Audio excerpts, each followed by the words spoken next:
Ever heard the saying, history is written by the victors? It's a powerful statement, but it leaves out a crucial part of the story, the price of that victory. Today, we're going to peel back the layers of celebration and look at the real, often brutal costs behind some of history's most famous triumphs. We're not here to diminish the bravery or the importance of these events, but to understand them in their full, complex reality. From ancient battlefields to modern revolutions, victory always comes with a bill. Who pays it? And what is the true cost? Let us start with one of the most celebrated victories in military history, the Allied invasion of Normandy on D-Day, June 6, 1944. This was the beginning of the end for Nazi Germany in Western Europe, a monumental turning point in World War II.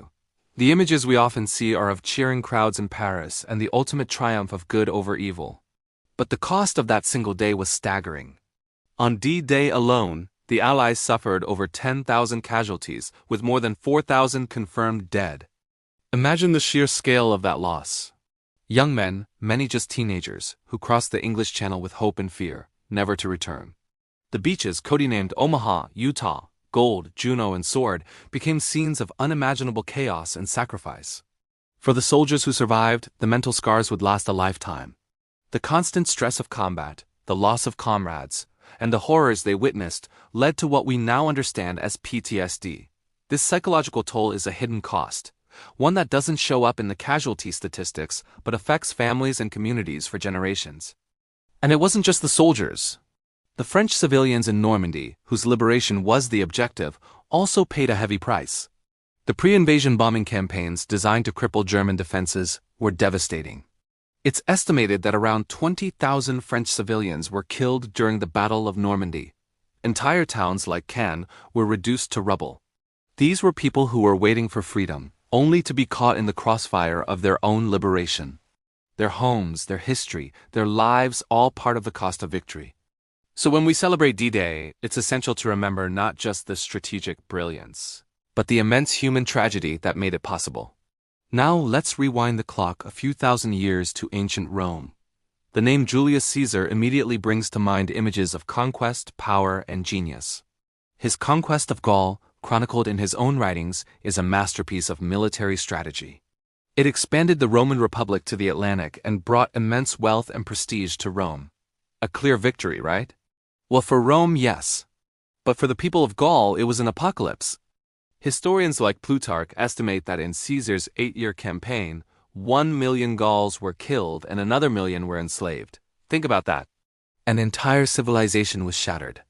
Tribes that had existed for centuries were wiped out, their cultures erased, their lands seized.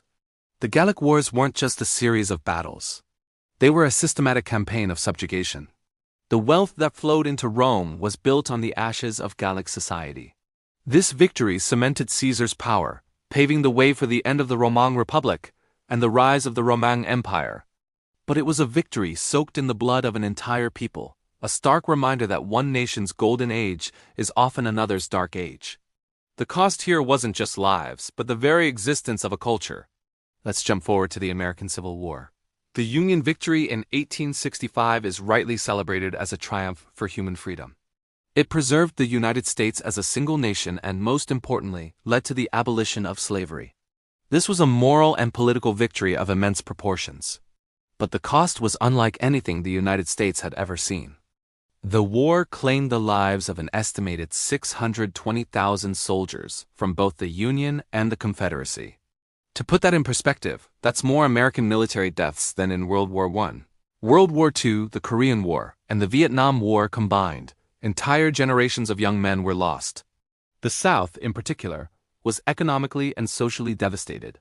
Cities like Atlanta and Richmond were burned to the ground. The plantation economy was destroyed, and the region was plunged into poverty that would last for decades. And what about the newly freed African Americans? Emancipation was a promise of freedom, but the reality was far more complicated. The period of Reconstruction that followed the war was fraught with violence and resistance. The dream of equality was met with the harsh reality of Jim Crow laws, segregation, and systemic racism that would persist for another century. The victory at Appomattox was the end of the war, but it was only the beginning of a long, painful struggle for true freedom and civil rights. The cost of the Civil War wasn't just paid on the battlefield. It was paid in the decades of struggle that followed, a cost that, in many ways, the nation is still grappling with today. Shifting our focus to the east, let's consider the victory of the Communist Party in the Chinese Civil War, culminating in the establishment of the People's Republic of China in 1949. For millions, this was seen as a victory over a century of humiliation, foreign intervention, and corrupt rule. It promised a new era of national strength, social equality, and prosperity for the masses. The party's leader, Mao Zedong, was hailed as the great helmsman who would steer China to a brighter future.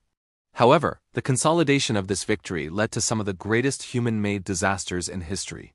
The Great Leap Forward, an ambitious campaign launched in 1958 to rapidly transform China from an agrarian economy into a socialist society, was a catastrophic failure.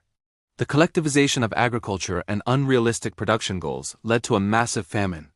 It's estimated that tens of millions of people died from starvation and related diseases between 1959 and 1961. This wasn't a cost of war, but a cost of implementing a victorious ideology. Then came the Cultural Revolution in 1966. In an effort to reassert his authority and purge society of capitalist and traditional elements, Mao unleashed the Red Guards. What followed was a decade of chaos, violence, and cultural destruction. Ancient temples were destroyed, intellectuals were persecuted, and families were torn apart. The social fabric of China was ripped to shreds. The victory of 1949 brought an end to one kind of suffering, but it ushered in another. The cost was paid not just in lives, but in lost knowledge, shattered trust, and a deep societal trauma that still echoes in China today. It's a sobering example of how the pursuit of a utopian vision, born from victory, can lead to dystopian consequences. Finally, let's look at a victory that happened without a major war: the fall of the Soviet Union in 1991. For the West, this was the ultimate triumph, the end of the Cold War. Capitalism had defeated communism. Freedom and democracy had prevailed. But for the people living in the former Soviet republics, the aftermath was far from a simple victory. The sudden transition from a centrally planned economy to a free market system was chaotic and brutal. This shock therapy led to hyperinflation, massive unemployment, and the collapse of the social safety net. Life savings were wiped out overnight. State-owned industries were sold off for a pittance to a small group of well-connected individuals, creating a new class of oligarchs while millions were plunged into poverty. The 1990s in Russia are often referred to as a time of despair. Life expectancy for men plummeted. Crime rates soared. A sense of national humiliation replaced the pride of being a superpower. While new freedoms were gained, the economic and social cost was immense. The victory in the Cold War wasn't a clean one. It created a power vacuum and a set of grievances that have continued to shape global politics, contributing to conflicts and tensions we still see today. The cost of this victory was the stability and well-being of an entire generation. A stark lesson that the collapse of an old order doesn't automatically create a better new one. So what does this all mean? Looking at the real cost of victory isn't about being cynical or pessimistic. It's about being realistic. It's about honoring the full scope of human experience. History is not a simple story of good guys and bad guys.